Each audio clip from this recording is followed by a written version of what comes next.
Baby boomers began to do during the late 60s and the early 70s is baby boomers really began to challenge and question the rules.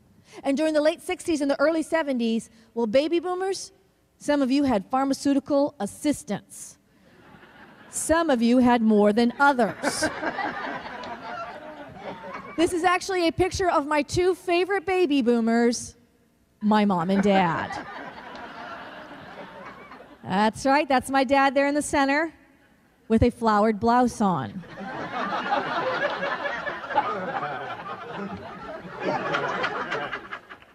Just see a tablecloth, he thought, I'll make myself a blouse. And there's my mother in the corner. I love my mom so much, but look at what she's wearing. Oh my God, I can't believe she used to give me a hard time. I mean, it's like a fishnet. What do you call those things? What are those things called? You pull them over your head. Poncho, yes. Get this, she actually made that poncho herself with a stick. The baby boomers love their team so much, they don't even call it a team anymore. They call it their what? Their family. They call the people they work with their family. Now, 50% of Gen Xers come from divorce.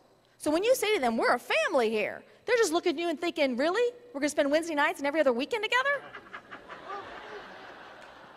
This generation has had one, maybe two parents extremely involved in the activities they participate in, the friends they have, even the jobs they choose. According to a Gallup poll, 90% of Generation Y report being very close to their parents. Compare that to 1974, 40% of baby boomers said they'd be better off without their parents. It had dawned on me that even the way we write to each other has changed.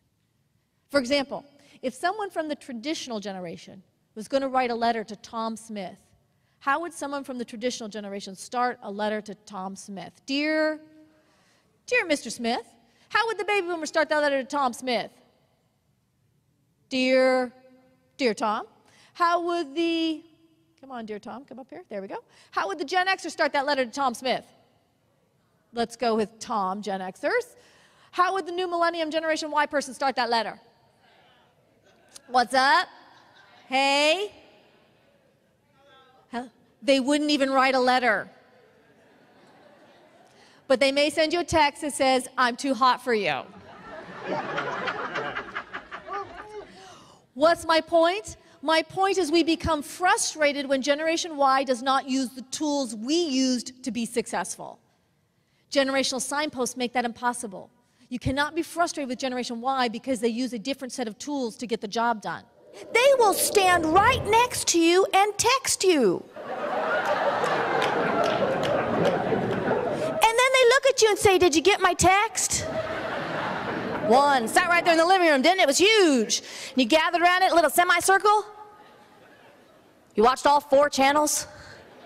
Oh, sorry, 3. Then what happened if you wanted to change the channel? You had to get up. You had to get up and walk to the TV. But that knob had fallen off months ago. It's just a pair of pliers stuck there now.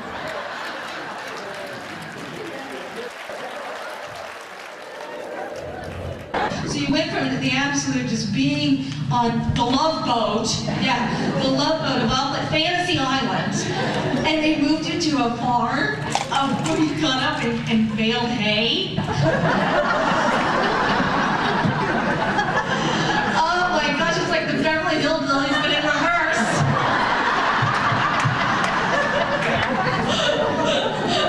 Okay, sorry. I'm just laughing at your misery. All right, sorry, Michelle, I'm serious now.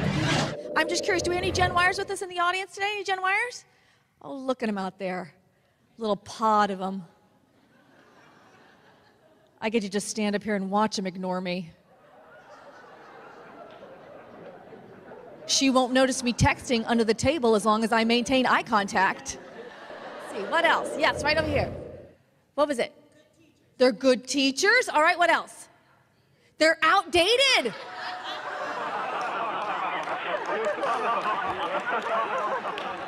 They're outdated.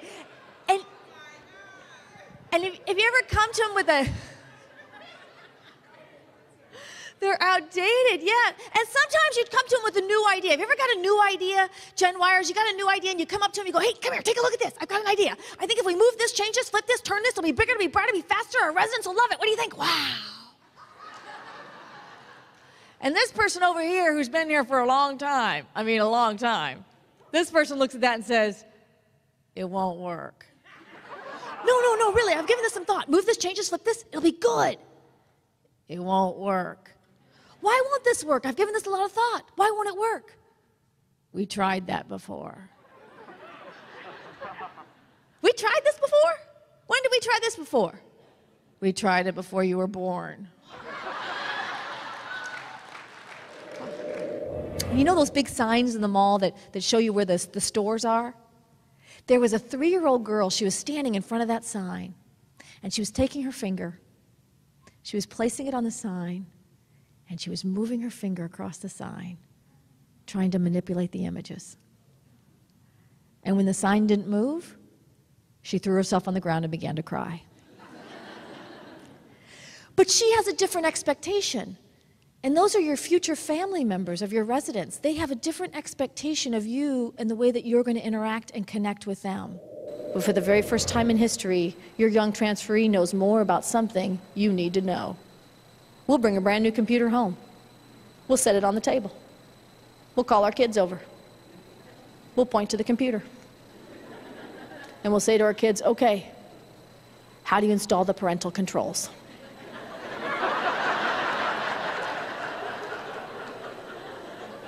Not only do they have no memory of September 11th, they have no emotional connection to that event. Sure, they know about it. They hear their parents talking about it. They've studied it in school. But they have no emotional connection to something we think about, we talk about almost every day. And in less than 10 years, 90% of this room is going to be working with, depending on, and even being managed by these people right here.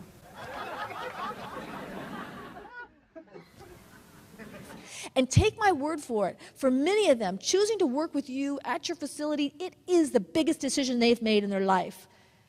You got to give them information right away. And I'm not just saying a pat on the back, though, hey, a pat on the back is always nice. But there's this myth about this generation that they can't handle bad news. People actually say to me, oh, they just want pats on the back. They can't handle anything negative. I disagree. This generation has had bad news in their face since Columbine, Virginia Tech shootings, violent acts committed against their own peers, yet they remain the most optimistic generation we've ever seen.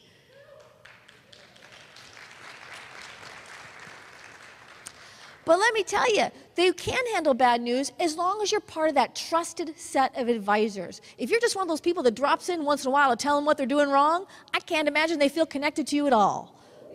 I do not think being a latchkey kid was such a bad deal. Because as a latchkey kid, here's how it worked. At 3 o'clock, they let you out of school, and you're on your own. Your time was your own.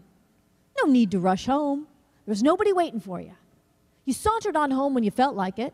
You let yourself right in the front door. You could let yourself in the front door because you had your own key. Where'd you keep a key, Gen Xers? Anybody remember? Little string around your neck.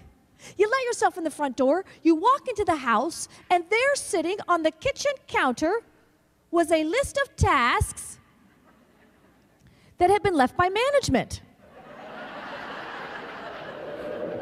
On time just means before management returns to headquarters at 6 o'clock. So if management being mom and dad, are due home at 6 o'clock, when do we start doing the tasks, Gen Xers? Yeah, about 5:45.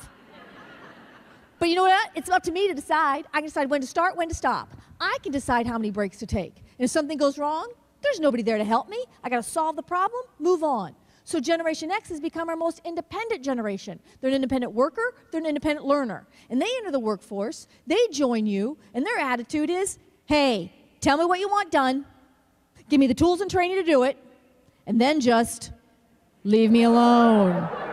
Those of you baby boomers, Gen Xers, traditional generation, we need to swallow our pride and reach out and ask this generation to reverse mentor us. And that's not easy. You've been around. You have a set of skills that are still valuable.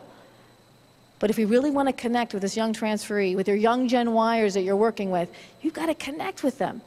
Ask them for their input. Ask them for their help. The only reason I got on Facebook was I asked my 18-year-old assistant. She kept telling me I was putting the wrong things on my wall. I kept looking over here. My point is that over time, there has been an erosion and changing of generational signposts.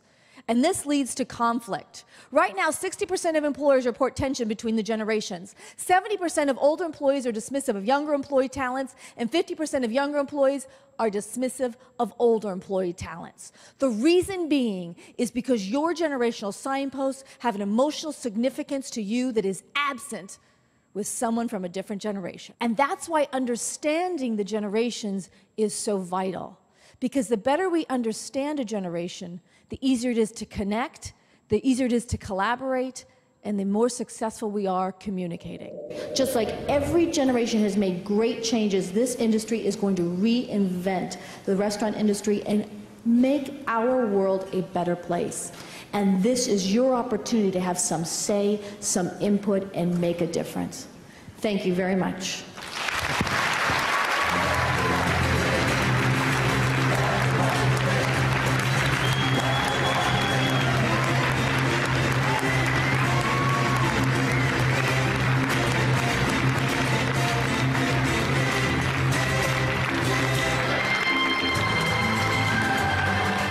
Known as the generational humorist, Meagan has entertained and educated thousands of audience members from all around the globe. She is the co-author of the best-selling book Generations, Inc., From Boomers to Linksters, Managing the Friction Between Generations at Work. Quoted by the Chicago Tribune, CNNMoney.com, and US News and World Report, Meagan has become the go-to expert for all things generational. Her clients include Dairy Queen, Burger King, Cadillac, American Express, Harley-Davidson, Monster.com, and the CIA.